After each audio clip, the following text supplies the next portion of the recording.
Aujourd'hui, j'ai la chance de recevoir un ancien collègue, un ami. Ça se peut qu'il y ait quelques familiarités avec mon invité, Martin. On se connaît beaucoup, on a travaillé longtemps ensemble. Alors, on ne fera pas semblant qu'on ne se connaît pas. Mais si je t'ai invité, c'est pas parce que tu es mon ami. Je t'ai invité parce qu'il y a peu de monde dans l'industrie des médias sportifs qui connaissent les espoirs de la LNH, les espoirs du hockey junior. Comme toi, tu les suis comme si tu étais un dépisteur, tu as une passion pour ça. Les gens te connaissent peut-être pas, mais ça fait une dizaine d'années que tu évolues dans le domaine des médias, à TVA Sport notamment, tu as travaillé un peu à RDS également. Et puis, les gens peuvent entendre ta voix à l'occasion dans des reportages à TVA Sport. Tu aimes beaucoup les espoirs, tu as fait des reportages sur le hockey, des repêchages, etc. Alors, les gens peuvent t'entendre à TVA Sport. Tu te vois moins souvent, là, on a l'occasion de te voir. Merci de faire ça avec nous, Martin. Ça part d'où, ça, pour toi, cette passion-là pour les espoirs? Ben, je vais commencer tout d'abord en te remerciant, Alex, de m'inviter sur ton émission. Comme tu dis, on parle souvent d'espoir. On a vraiment beaucoup de plaisir toujours en jasant à bâton rompu, si on veut. Ben là, c'est vraiment le fun de pouvoir partager ça avec les amateurs de la GMQ. Pour ma passion du hockey junior, ben écoute, moi, je suis originaire de la Côte-Nord, donc on n'a pas besoin de chercher bien loin. Là. Il y a le Drakkar qui est à Bécomo. Quand j'étais jeune, ben, nous, la station régionale qui est diffusée sur la Côte-Nord, ben, c'est la station régionale de Rimouski, CFER pour TVA. Et à l'époque, quand j'étais très jeune, bien, il y avait une nouvelle équipe qui arrivait à Rimouski, l'Océanique, on entendait de plus en plus parler de ça dans les bulletins de nouvelles. Et là, éventuellement, des Vincent Lecavalier, des Brad Richards sont arrivés avec l'équipe. Et moi, j'ai vraiment commencé à m'intéresser à ça.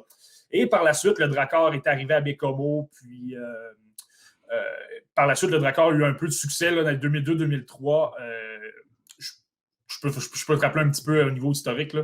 Le Drakkar qui avait gagné le trophée Jean Rougeau, meilleure équipe de la saison régulière. Ils avaient des joueurs comme Patrick Thorsen, comme Joël Perrault, Richard Martel était derrière le banc. Donc, c'est vraiment là que c'est vraiment que ça a commencé ma passion du hockey junior. Et par la suite, selon les marchés où je me suis retrouvé, je me suis retrouvé au Cégep de Jonquière en art et technologie des médias. Ça m'a permis de regarder les Saguenayens. Je suis allé également du côté de Trois-Rivières. Ça m'a permis de regarder les cataractes à Shawinigan.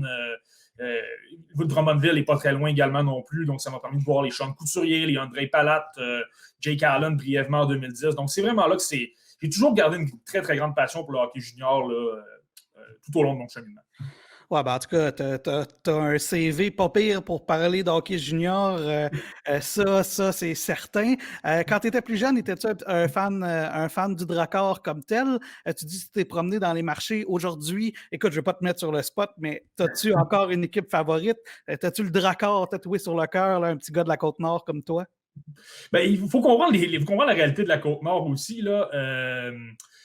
Les villes sont très éloignées. Moi, pour faire une petite histoire, je viens de Port-Cartier qui est à environ à 2 heures de Bécomo. Donc, c'est sûr qu'on n'avait pas tout le temps la chance d'aller voir des matchs à tous les jours. Je suis déjà allé là, 3 ou 4 reprises, mais jamais sur une base quotidienne. Je te dirais que j'ai peut-être gardé 3 ou 4 équipes dans la ligue qui me passionnent un peu plus, un peu en raison des milieux où j'ai demeuré. Comme justement, le Drakkar, ben, la Côte-Nord, c'est ma région, donc c'est sûr que j'ai toujours une espèce de sentiment d'appartenance. Mais Chicoutimi, avec les Saguenayens, ben, j'ai développé un peu. J'ai été là un peu dans le temps de David Desharnais, des Jacob Lagacé, des Nicolas Deschamps. J'ai un peu savouré un peu l'ambiance qu'il y avait à Chicoutimi de voir les partisans des Saguenayens, si on veut. Et même les Vultures de Drummondville, c'est toujours une équipe que j'ai bien aimée aussi pour la réputation, la classe de cette équipe-là. J'ai toujours trouvé que ça avait été fait d'une très bonne façon. Il y a également d'excellents joueurs qui ont joué là. Je parlais de Couturier, il y a Guillaume Latendresse, il y a Derek Brassard, etc. Donc, je dirais que c'est vraiment ces 3 équipes-là là, qui m'ont vraiment souvent marqué là, en tant qu'amateur de hockey junior. Et parlant d'amateurs de hockey, j'aperçois derrière toi là, peut-être un chandail du Wild du Minnesota. Moi, je le sais, tu es un fan du Wild du Minnesota. Pourquoi spécifiquement le Wild du Minnesota? Je vois peut-être Bouchard là, en arrière sur un chandail. Est-ce que tu es un fan de Pierre-Marc Bouchard?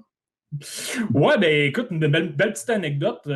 Pierre-Marc Bouchard, ben, c'est mon chandail que j'ai derrière moi. Ça va peut-être paraître bizarre un peu, mais bon, Pierre-Marc Bouchard, c'est mon joueur préféré. C'est vraiment l'idole que j'ai suivi toute ma jeunesse. L'anecdote, c'est que le Drakkar avait joué un match préparatoire à Sept-Îles face au Saguenay de Chicoutimi.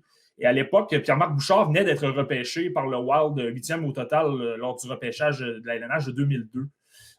Et ça a fait en sorte que Pierre-Marc Bouchard était de la formation et je trouvais donc qu'il était rapide, qu'il avait d'excellentes mains.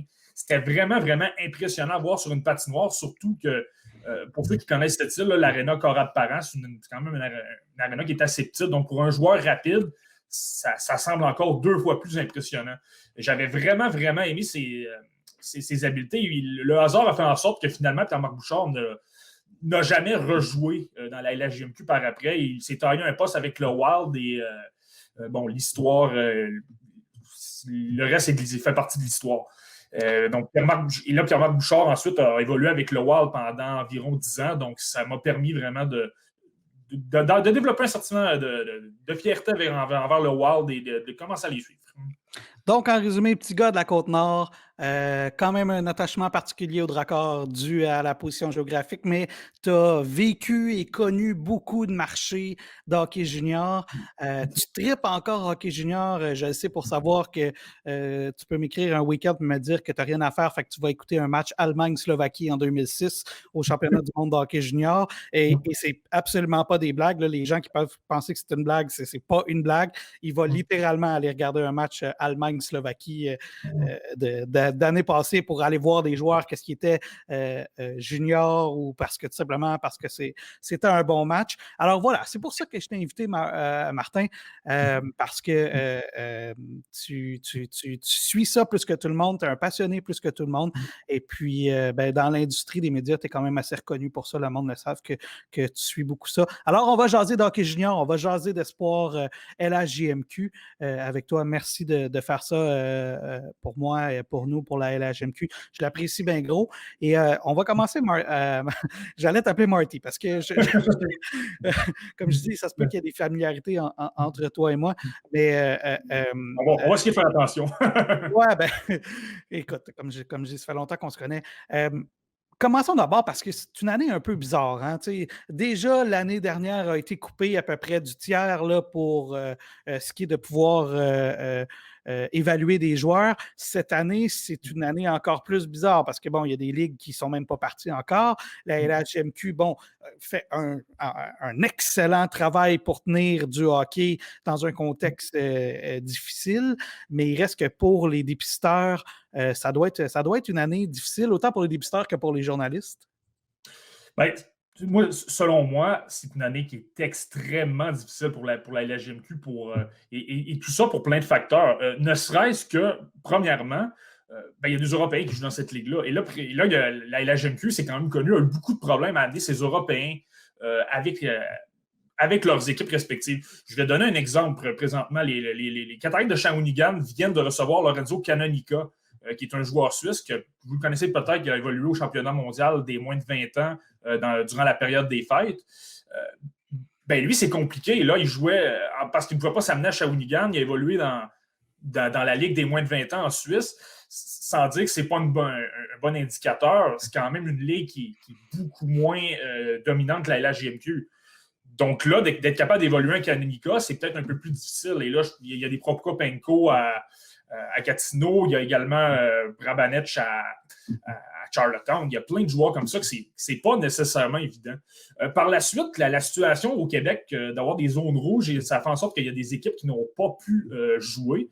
Ça aussi, ça a compliqué les choses parce que je vais donner un exemple. Zachary Bolduc, qui est admissible au repêchage, il a joué 7 rencontres, il a été blessé et par la suite est revenu au jeu, mais a joué 3 matchs. Mais 3 matchs seulement contre les Huskies de Rouyn-Noranda.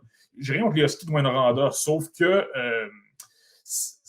si tu joues toujours contre la même équipe, c'est difficile d'avoir des différentes variables, différentes données. Si tu joues toujours contre la même équipe, OK, c'est beau, tu peux dominer contre Rouyn-Noranda, mais ça va être quoi contre les Foreurs de Val-d'Or qui ont une excellente équipe et qui sont probablement parmi les favoris cette saison? Donc, c'est très, très, très compliqué. Et évidemment, le fait qu'il n'y ait pas de partisans et qu'on ne peut pas voir les matchs en personne, ça complique énormément les choses aussi.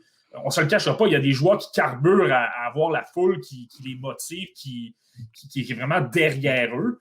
Ça peut être très, très compliqué. Ça fait en sorte que les vrais joueurs qui vont se présenter dans les gros moments en série, lorsque la foule est vraiment, vraiment présente, on n'a pas cette donnée-là. Ça complique un petit peu les choses. Mais bon, on n'a pas vraiment le choix de s'adapter. C'est ça le suite du hockey junior en mode COVID-19. Donc, on s'adapte, mais on est quand même capable d'avoir du hockey.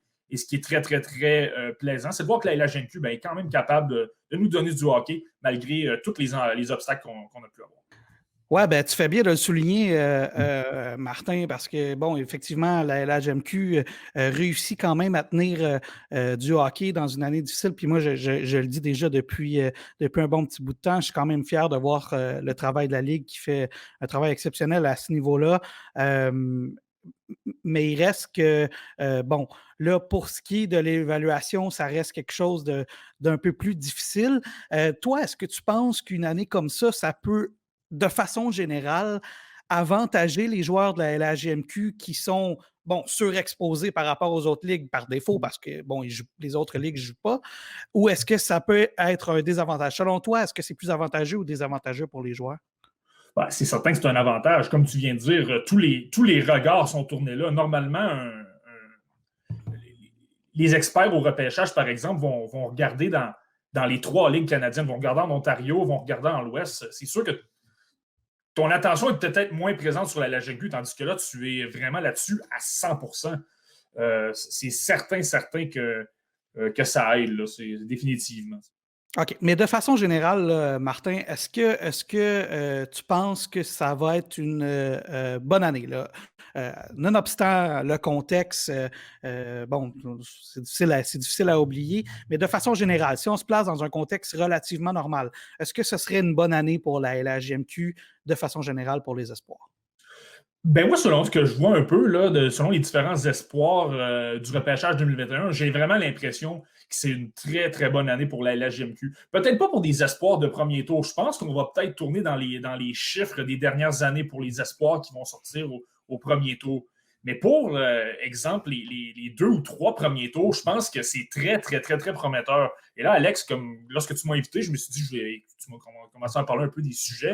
Je me suis dit, je vais aller voir les statistiques, par exemple, des joueurs qui ont été repêchés dans la LHJMQ lors des 3 premiers tours et également lors de tout le repêchage au total.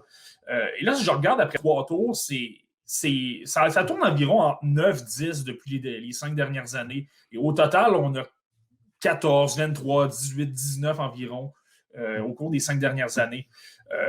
Mais cette année, là, je fais seulement regarder la liste de la centrale de recrutement de la LNH qui a sorti sa watch list, si on veut. Il y a 13 gars qui sont cotés A ou B. Ça veut dire que si on suit seulement à la centrale, là, évidemment, ça peut changer. Là, c'est pas immuable comme liste.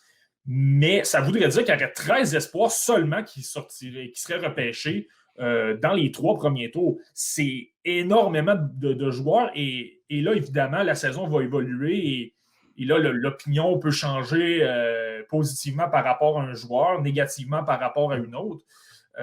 C'est sûr qu'on ne sait pas. Mais par contre, ce que j'aime beaucoup des espoirs de la LHJMQ cette année, c'est qu'à peu près, il y en a environ 12 ou 13 qui ont vraiment une qualité où ils sont exceptionnels. Et ça, pour un recruteur, j'ai l'impression que c'est très, très positif. Pour le premier tour, évidemment, tu veux peut-être avoir le plus de qualité possible qui va se transposer dans la LNH.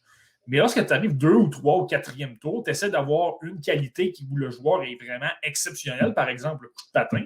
Et le coup de patin, ça peut être très efficace dans la LNH. Après ça, même si tu n'es pas nécessairement le joueur le plus habile, mais ça te permet de gagner des batailles dans le fond de la zone.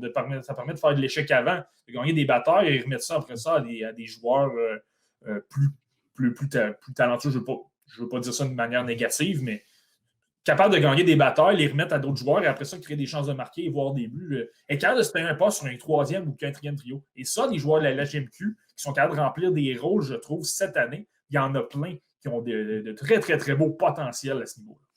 On va tomber plus spécifiquement dans les joueurs un peu plus tard. Donc, de façon générale, si je résume ton commentaire, c'est une année avec beaucoup de profondeur au niveau de la LHJMQ, peut-être un peu moins de talent exceptionnel. Bon, l'année passée, on avait un gars comme Lafrenière, mais beaucoup de profondeur au niveau des deuxième et troisième rondes, possiblement. Là. Il y a peut-être beaucoup de noms qui vont sortir dans ces eaux-là. Oui, exactement. Puis pour revenir à ta question précédente, est-ce que les circonstances actuelles aident la LHJMQ? Moi, je t'ai répondu que oui, ça aidait. Mais ça, c'est un autre facteur. Si tu vois plus jouer les joueurs de la GMQ, tu as plus de données, tu es plus sûr de ce que tu as vraiment devant les yeux, ben, il y a plus de chances, selon moi, que les équipes soient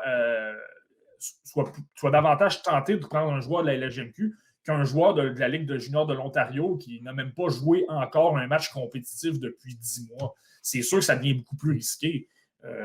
Ça, c'est un autre facteur qu'il ne faut pas négliger. Là. Ça peut vraiment, vraiment aider. Entre un joueur de la LGMQ que tu es peut-être moins sûr et un Ontarien, justement, ben, tu vas peut-être plus aller envers le joueur de la LGMQ. Là, tu me dis, OK, il y a beaucoup de profondeur au niveau de la deuxième, troisième ronde, mais je vais te mettre sur le spot. Tu vois combien de joueurs, disons potentiels, OK, je vais te faciliter la question, combien de joueurs potentiels de la LHMQ sortir en première ronde? Potentiel. La question est bonne. Je me suis attardé un peu à la question. J'ai regardé un peu la liste des espoirs admissibles au repêchage.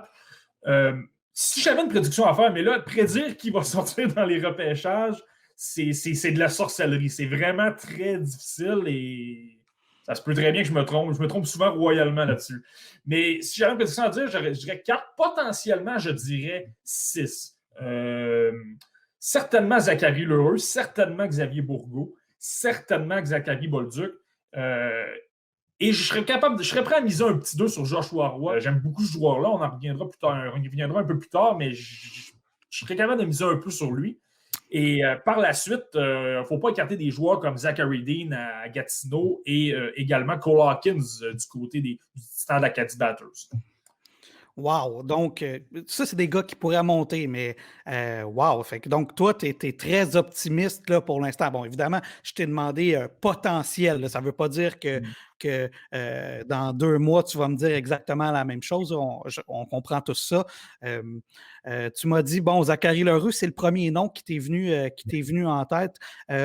Il semble pour l'instant être le meilleur espoir potentiel de la LHJMQ.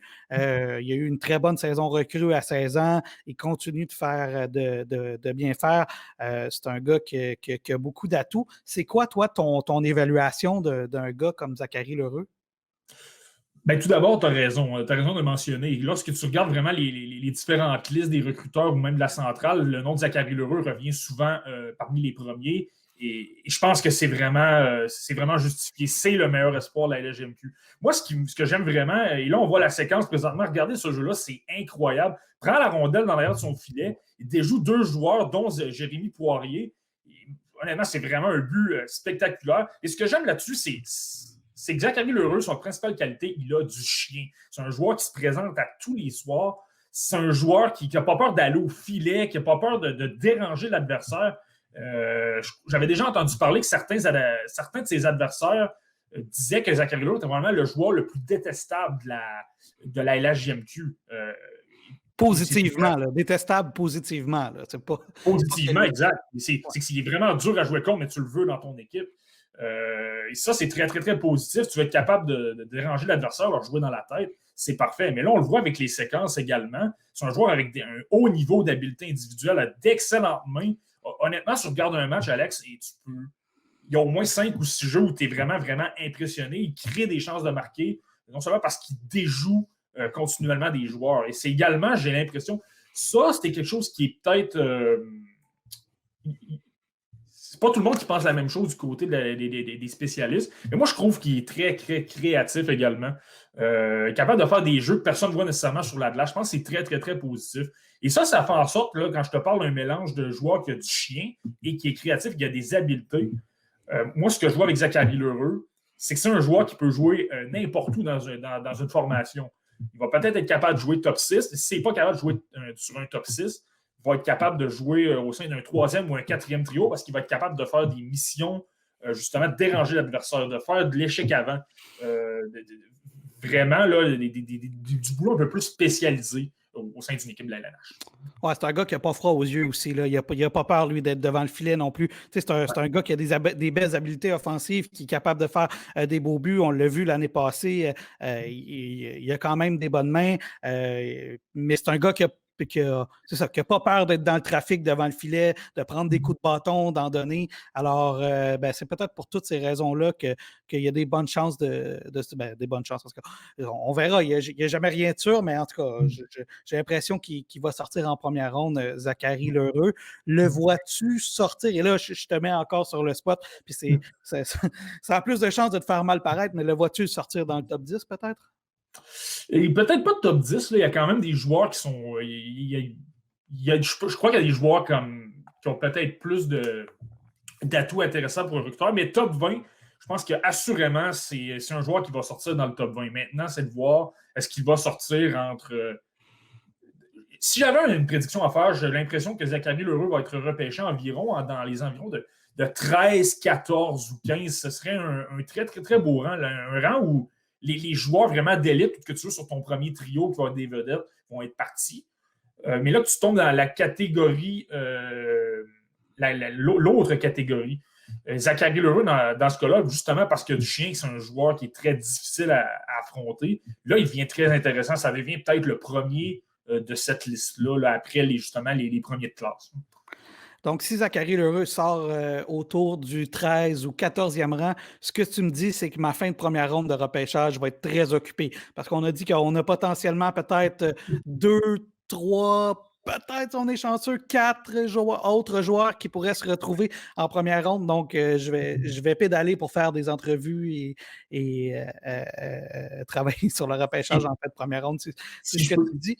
Si je peux te faciliter la tâche, Alex, au début du repêchage, tu peux relaxer, prendre un petit café, tu peux manger. Et après, à partir de 12 ou 13, là, je te dirais, prépare-toi parce que ça va commencer. J'ai l'impression que les espoirs de la LHJMQ pourraient vraiment débouler vraiment en fin de premier tour, vraiment, là, entre 24 et 31. Là, je pense que ça pourrait peut-être. Il pourrait peut-être en avoir 2, voire 3 qui vont suivre un à la suite de l'autre. Bien noté. Je vais suivre ce plan de match-là. On s'en reparlera tout près du repêchage. Tantôt, tu m'as amené un nom que je ne pensais pas qu'il allait être évoqué aussitôt, en tout cas pas pour l'instant, pas de la façon dont la LNH l'a coté pour l'instant, mais tu m'as amené Joshua Roy. Qu'est-ce que tu aimes chez Joshua Roy? Toi, tu as l'air de le voir un peu plus gros que plusieurs analystes, disons-le comme ça. Oui, mais en effet, justement, hier, je me suis amusé à regarder où il est classé Joshua Roy environ. Tu sais. Puis, il y a Scott Wheeler de The Athletic qui est le classe 22e. Lui, il l'aime vraiment beaucoup, avec raison.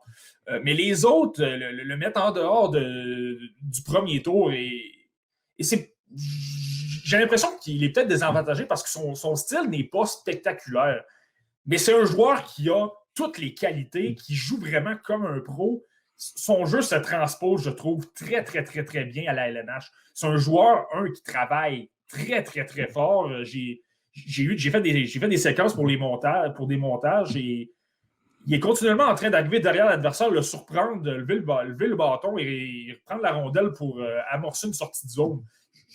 J'ai pas vu ça seulement une ou deux fois, Alex, j'ai vu ça 4, 5 ou 6 ou 7 fois. Il est très impressionnant à ce niveau-là. Par la suite, c'est un joueur qui a une très, très bonne créativité, qui est quand même patient. Lorsqu'il joue en avantage numérique, c'est quelqu'un qui n'a pas peur de prendre son temps, de regarder les options, attendre de voir que les ouvertures se placent et qui est capable de faire du travail à ce niveau-là. Et également, il a un bon lancer. Je te dis, Alex, je ne suis pas vraiment capable de donner un défaut chez Joshua Roy. Le seul problème, et là, c'est là que quand tu regardes les spécialistes, etc., c'est pas un joueur nécessairement qui va faire qui va faire partie de ton top 10, par exemple, de la LHJMQ des plus beaux buts. Et là, ça, c'est sûr que là, ah mon Dieu, il n'a pas fait à telle fin, il n'a pas déjoué tel joueur, il n'a pas fait un. En tout cas, tu comprends ce que je veux dire? C'est peut-être pour ça qu'il est peut-être un peu plus bas, mais moi, je te le dis, Alex, je pense que sans avoir parlé à des recruteurs, j'ai l'impression qu'il y a plusieurs équipes qui adorent ce joueur-là, justement, parce que c'est un niveau de professionnalisme incroyable. L'année passée, comme premier choix, tu as toujours beaucoup de pression. Avant Noël, ça a été un petit peu plus compliqué. Mais après Noël, c'est un joueur qui avait 1 point par match en moyenne. Alors, 1 point par match en moyenne pour un joueur de 16 ans, c'est excellent. Alors, effectivement, peut-être qu'à cause de son début de saison l'année passée, il a peut-être perdu des points parce que le monde le voyait plus gros qu'il était. Mais effectivement, ça pourrait être un joueur qui pourrait être intéressant. Et toi, visiblement, tu as noté des choses. Et puis, ben, le journaliste athlétique aussi qui le place en première ronde. Ben, pourquoi pas? On verra d'ici la fin de la saison. Ce que je peux te dire, par contre, sur lui, c'est que c'est un gentil garçon, ça aussi. Joshua Roy, pour l'avoir rencontré à quelques reprises. La plupart des athlètes de la LHMQ sont très, très, très gentils, mais Joshua Roy, je le salue, gentil petit garçon. Bon. Quand même, il n'est pas gentil avec toi, Alex, quand tu fais les entrevues. Ah, ben ça, t'es bien gentil. T'es bien gentil, Martin. Je t'ai mis sur la sellette à quelques reprises depuis le début de l'entrevue et je vais continuer de le faire parce que, bon, là, il n'y aura pas de match des meilleurs espoirs. D'habitude, c'est quand même un événement intéressant, pas tant pour l'évaluation des joueurs comme tel. Ce que les dépisteurs me disent, c'est que c'est un match intéressant pour voir tout le monde ensemble, mais c'est pas quelque chose qui a un énorme poids dans l'évaluation de la saison. Mais quand même, ça reste intéressant pour les discussions, pour jaser et pour mettre le focus sur ces joueurs-là. Supposons qu'il y avait eu un match des meilleurs espoirs. Tu aurais vu combien de joueurs être invités à ce match-là et qui aurait été de ce match-là? Est-ce que ça ressemble pas mal à tes gars que tu aurais vus en première ronde? Parce que des fois, on voit des gars un peu plus loin. Là. Je me souviens de Valentin Nussbaumer il y a quelques années qui était finalement sorti très loin. Ben, tu amènes un excellent point, Alex, avec Valentin Nussbaumer. Une des raisons, j'ai l'impression, pour laquelle ces joueurs-là sont invités, c'est que c'est des joueurs. Valentin Nussbaumer, là, je vais le ramener un petit peu au début de la saison avant son repêchage.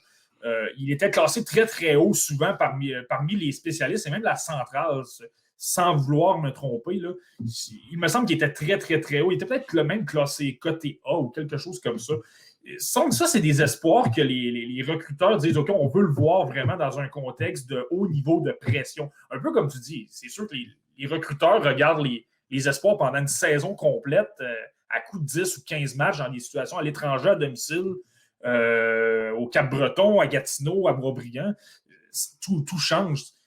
Mais au niveau, je pense que de performer sous de la pression parce que justement, tout le monde regarde le match au même endroit, ça peut être bon. Donc, je pense que c'est des joueurs avec, pas nécessairement les joueurs qui vont être repêchés les plus tôt, mais les joueurs avec les meilleures réputations, si on veut. Je pense que c'est plus dû à ça. Pour revenir à ta question, combien de joueurs qu'il pourrait y avoir, lorsque tu m'as amené l'idée hier de faire un peu qui aurait pu jouer, j'ai trouvé que l'exercice était excessivement intéressant. Il y a quand même 40 joueurs qui se retrouvent dans cette rencontre-là. Ma prédiction, c'est qu'il y aurait eu, là, c'est quand même gros, là, 15 joueurs sur 40, j'ai l'impression qu'ils auraient pu se retrouver, jouer dans la LHMQ. Wow! Là, 15 joueurs. Là, donc, plus ou moins la moitié des joueurs, ça aurait été, selon toi, des joueurs de la LHMQ. C'est spectaculaire, ça, là. Et j'ai l'impression, mais ça se colle un peu sur ce que je te disais tout à l'heure avec les joueurs cotés par la centrale de recrutement. On a 13 joueurs cotés A ou B qui font partie que la centrale a décidé de classer. Donc, logiquement, si c'est des joueurs avec une réputation, n'importe quel amateur d'espoir va aller regarder cette liste-là et va faire « Oh mon Dieu, ces joueurs-là sont vraiment, vraiment exceptionnels. Donc, je veux les voir jouer. » Je dis eux, mais même les recruteurs, à quelque part, tu veux les voir jouer. Je dirais que dans la liste, il y en a 12 que je suis pas mal certain qu'ils auraient été là. On parlait de Lheureux, on parlait de Zachary Bolduc, on parlait de Bourgault, Zach Dean, Joshua Roy, même Cole Hawkins que j'ai mentionné brièvement. Je pense qu'eux, c'est certain qu'ils auraient été là parce que tout le monde en parle un peu à gauche, à droite. Ah, lui, je le vois premier tour. Ah, lui, je le vois comme un potentiel bon joueur dans la LNH. C'est un peu comme je te disais tout à l'heure. Comme je t'ai dit, il y a beaucoup de joueurs avec des qualités exceptionnelles qui peuvent se transposer à l'NH. Donc, des joueurs comme Oscar Plandowski pourraient voir sa place là. Un joueur comme Evan Naz à Québec, un joueur comme James Malatesta, Isaac Béliveau, Cameron Wynott et Justin Robida. Ils ont tous démontré quelque chose d'intéressant au niveau, dans une facette précise de leur jeu, qui font en sorte qu'ils méritent d'être là. Là, il y en a 3 que je suis peut-être moins certain. Peter Reynolds, avec son 8 points en 15 rencontres, c'est un joueur qui avait un haut niveau, qui avait une très, très bonne réputation avant d'arriver dans la LHJMQ. Son début de saison a peut-être été un peu décevant. Je sais que ça a mieux été dans les derniers matchs. comme il a une bonne réputation, j'ai l'impression il aurait quand même été invité. Par la suite. Ouais, parce que c'est un joueur qui aurait pu sortir premier au total devant Joshua Roy, lui, dans le repêchage de la GMQ il y a quelques années. Alors, tu as raison de dire que sa réputation, elle est excellente. Excuse-moi, je ne voulais pas te couper. Continue sur ta lancée. Non, mais tout à fait, tu as un excellent point. Il a disputé une saison incroyable l'année dernière. C'était pas dans la GMQ, là, mais quand même. Et pour revenir aux deux joueurs que là, chez eux, je suis moins certain. S'ils n'avaient pas été invités, je ne serais pas tombé en bas de ma chaise. J'en reviens à Lorenzo Canonica pour la même raison que je te disais tout à l'heure. C'est un joueur qui joue avec l'équipe suisse des moins de 20 ans, a joué au Mondial Junior. Donc, automatiquement, si tu es un recruteur, tu veux dire, OK, je veux le voir dans un contexte un peu plus compétitif avec les meilleurs, voir qu'est-ce qu'il est capable de faire et non seulement avec une formation suisse où, sans manquer de respect à la Suisse, ce n'est pas l'équipe canadienne non plus. Et l'autre joueur que j'ai rajouté, lui, c'est parce qu'il a quand même une très, très bonne... il a eu un très bon début de saison à Charlottetown, c'est William Trudeau. Le défenseur a quand même tenu 12 points, 14 rencontres. Les matchs que j'ai pu visionner, il jouait justement avec Plandowski. Et en raison de ces chiffres-là, j'ai l'impression que là, les recruteurs pourraient se dire, OK, il est sur une lancée, la confiance est là. Donc, peut-être qu'on pourrait voir qu'est-ce qu'il va faire face à la crème de la Ligue canadienne de hockey. Donc, grosso modo, 15 joueurs que j'aurais pu voir dans ce match qui est toujours assez intéressant à suivre. Wow, fait que, on s'attend à une année assez exceptionnelle. C'est ce que tu nous dis. On va avoir du fun au repêchage potentiellement. Bon, là, évidemment, on a parlé des joueurs qui sont classés un peu plus haut, comme Zachary Lheureux, comme Xavier Bourgault. Ces joueurs-là, bon, on en parle beaucoup, mais est-ce qu'il y a des joueurs pour toi qui sont classés par la Ligue nationale ou par certains dépisteurs, peut-être un peu trop bas, qui pourraient être des belles surprises? Tu as amené le nom de Cole Hawkins à quelques reprises. Est-ce qu'il en fait partie de ces joueurs-là? Est-ce qu'il y a d'autres joueurs, selon toi, qui pourraient monter significativement dans les cotes, dans les classements d'ici la fin de la saison? Bien, on a parlé de Joshua Roy tout à l'heure. Donc, Joshua Roy est définitivement dans mes coups de cœur, les joueurs qui sont peut-être meilleurs que le rang qu'on leur donne. Lui, définitivement, certainement qu'il est là. Tu parlais de Cole Hawkins, effectivement.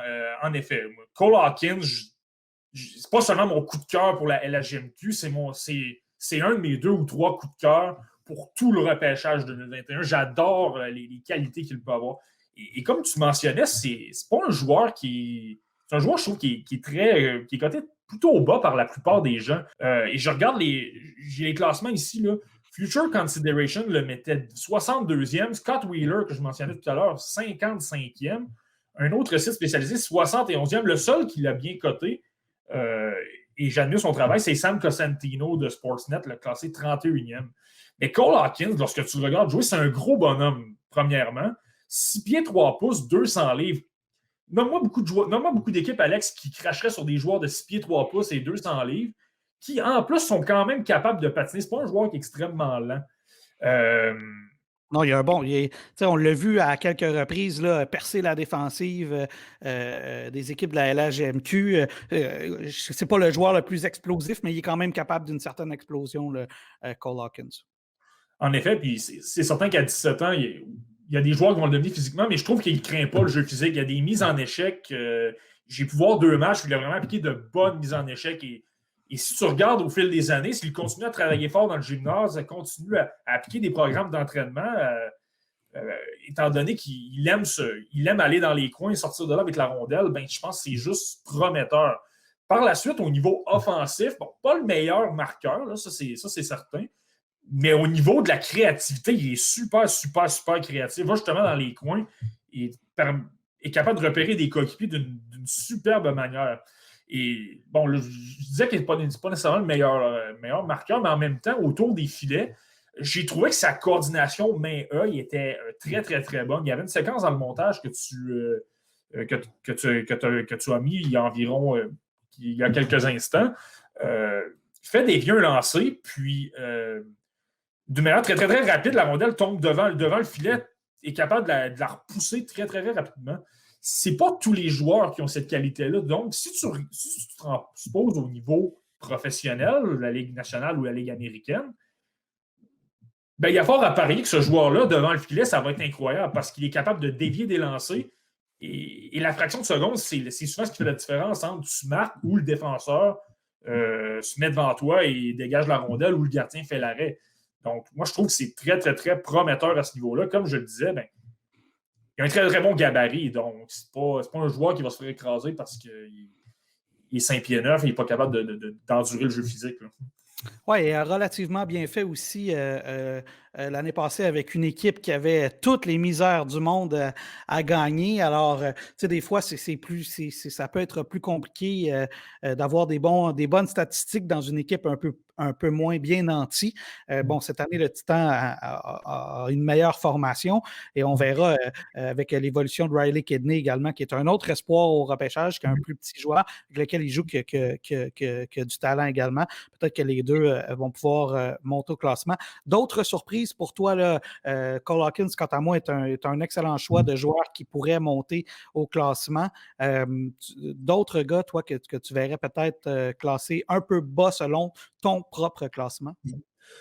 Ben, je dirais légèrement plus bas, là, puis il y a des raisons évidentes, mais j'ai l'impression qu'Oskar Plandowski pourrait peut-être être choisi un peu plus tôt que ce qu'on voit dans les listes. Le meilleur classement que j'ai vu encore là, Future Consideration, 55e. Ce que j'aime beaucoup d'Oskar Plandowski, il a quand même un bon coup de patin. Vous allez voir dans le montage qui est là, c'est un joueur qui a un bon coup de patin, qui aime transporter souvent la rondelle. Ça, chez les recruteurs dans le hockey d'aujourd'hui, où ce qu'on aime avoir un quatrième défenseur qui va appuyer l'attaque, j'ai l'impression que ça peut être une qualité qui est très, très bonne. Défensivement également, j'ai l'impression qu'il a de bonnes qualités également. Et là, ouais, vas-y. Ben, j'allais dire aussi, c'est un gars qui a un excellent coup de patin. Sa mère, si je ne me trompe pas, est une spécialiste du patin. Son père est dépisteur, en fait, c'est le dépisteur-chef des Coyotes de l'Arizona. Alors, c'est un gars qui a quand même beaucoup de choses intéressantes, là, même si on en parle un petit peu moins. Là. Ben, tu fais bien de mentionner le père d'Oskar Plandowski, Darrell Plandowski. Comme tu viens de dire, c'est le directeur du recrutement amateur des Coyotes. Et je me suis amusé à regarder. Les Coyotes, au prochain repêchage, pour l'instant, ont 2 choix de deuxième tour, 40e au total et 48e. Et moi, je regarde jouer Oskar Plandowski, un bon joueur défensif, un bon joueur qui a un bon coup de patin, qui transporte la rondelle. J'ai l'impression que c'est justement le coin où est-ce qu'il pourrait être repêché. Début au milieu de deuxième tour, est-ce que le père voudra emmener le fils dans son organisation? C'est pas à négliger, j'ai l'impression. Mais ça ferait une histoire intéressante, surtout que, tu sais, bon, on l'a vu, par exemple, les Devils qui avaient repêché le fils de Martin Brodeur très loin. Des fois, on le voit là, dans des repêchages un peu, dans des rondes un peu plus loin. Mais première ou deuxième ronde, c'est des histoires qui sont un peu plus rares. Alors, de voir que le père pourrait peut-être repêcher le fils, ça pourrait être non, ça ferait une bonne histoire à raconter. Puis si jamais ça arrive, je m'assurerai de la raconter. On ira rencontrer M. Plandowski. J'ai déjà fait une interview avec lui avant le repêchage l'année passée. Il est hyper intéressant.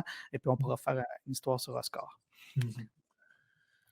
D'autres joueurs, Martin, est-ce que ce sont tes deux plus grandes surprises? Est-ce qu'il y avait un autre joueur que tu penses qui pourrait sortir plus haut ou ça résume pas mal la situation pour toi?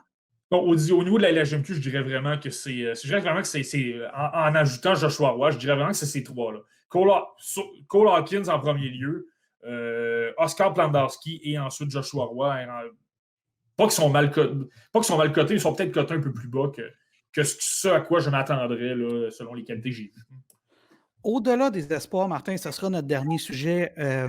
Est-ce qu'il y a des joueurs qui étaient admissibles dans les repêchages passés? Je pense à un gars peut-être comme Samuel Lavaille qui a été ignoré 2 fois, mais qui était quand même au championnat du monde de hockey junior cette année. Est-ce qu'il y a d'autres joueurs comme ça qui ont été ignorés dans certains repêchages l'année passée qui pourraient sortir cette année? Ben, le premier nom qui me vient en tête, c'est Charlie Desroches du côté des Sea Dogs de Saint-Jean. Je regarde ses statistiques cette année, 15 points en 15 rencontres. C'est sûr que l'année dernière, 33 en 64, c'était peut-être pas des statistiques très impressionnantes pour un recruteur qui se dit OK, ce gars-là va être capable de reproduire ça au niveau professionnel. Mais cette année, 15 points en 15 rencontres, c'est excellent. C'est le 7e pointeur chez les défenseurs de la LHJMQ. Et moi, de ce que j'ai pu voir, c'est un corps arrière, j'ai l'impression, en avantage numérique, également en défense. C'est quelqu'un qui a une très, très, très bonne présence, qui alimente vraiment le jeu. Il est très intelligent, fait d'excellentes passes à ses coéquipiers. Et ça permet de créer, comme je viens de dire, des occasions. Également en défensif, parce que parfois, on va dire que des joueurs, des défenseurs qui ont un potentiel offensif ont peut-être plus de difficultés en défense, mais lui, j'ai trouvé que c'est pas le joueur qui... il n'y a pas de difficulté à ce niveau-là. Ça va quand même bien, j'ai l'impression. Honnêtement, je ne serais vraiment pas surpris de voir un Charlie Desroches être repêché au 6 ou 7e tour, là, parce qu'une équipe va vouloir prendre une chance, a vraiment aimé son potentiel et se dire OK, on veut prendre une chance avec ce joueur-là, ça peut devenir un véritable vol au repêchage. Moi, je ne serais vraiment pas surpris de ça. On n'a pas beaucoup parlé des gardiens de but. Est-ce que tu vois certains gardiens rentrer dans le mix du repêchage, autant sur les espoirs admissibles déjà dès cette année ou certains anciens admissibles? Ben, le premier gardien qui me vient en tête, là, tu parlais de Samuel Lavaille. Si je suis une équipe de la LNH et que j'ai un choix au 6 ou 7e tour, que j'ai à prendre une chance, je ne vois pas pourquoi on ne pourrait pas aller avec Samuel Lavaille. On parle quand même d'un gardien de 6 pieds 4 pouces qui joue dans la LHMQ. En plus d'être 6 pieds 4 pouces, il est très, très mobile. C'est un gardien qui est athlétique. Et là, c'est sûr qu'il n'a pas joué encore avec le Phoenix de Sherbrooke cette année en raison de la pandémie, etc. C'est vraiment, vraiment très dommage. Mais on a quand même pu le voir au Mondial des moins de 20 ans. Il jouait avec la Slovaquie et a disputé seulement 2 rencontres, mais c'était contre le Canada et la Finlande. Donc, c'était pas des petits clients. Donc, tu regardes ses statistiques, 4,03, 889. Tu te dis, bon, c'est vraiment, vraiment pas exceptionnel. Mais devant la qualité des équipes qu'il affrontait, contre le Canada, ça s'est terminé quand même 3-1. Il a fait d'excellents arrêts pour garder son équipe dans le match. Et je parle quand même de la formation canadienne qui, on ne se cachera pas, là, au niveau, sur papier, c'était de loin la meilleure équipe qu'on avait dans le tournoi. Donc, si tu es une équipe, je crois que tu veux prendre une chance avec ce joueur-là parce que, comme je viens de dire, le niveau gabarit, il a le niveau gabarit, il a le niveau athlétique en plus. Donc, tu prends une chance assurément là-dessus.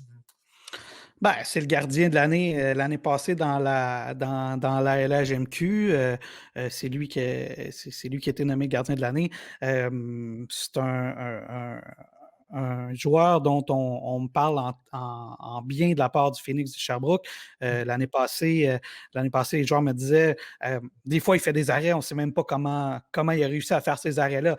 Moi, j'étais surpris que toutes les équipes de la Ligue nationale passent par-dessus lui une deuxième fois, parce que lui, il était admissible il y a 2 ans. Je suis d'accord avec toi, sans être un analyste puis je l'admets humblement, là, je ne les connais pas autant que toi qui les suis presque jusque dans leur chambre à coucher, j'exagère. Mais tu les connais vraiment beaucoup. J'étais surpris de voir qu'un gars comme Samuel Lavaille n'était pas repêché. Martin, merci infiniment pour ton temps. Ça a été hyper intéressant. C'est quoi? On va se refaire cette conversation-là peut-être d'ici 1 mois ou 2, peut-être d'ici 2 mois. Là, on verra les nouvelles listes. On pourra voir, y a-t-il d'autres joueurs qui sortent?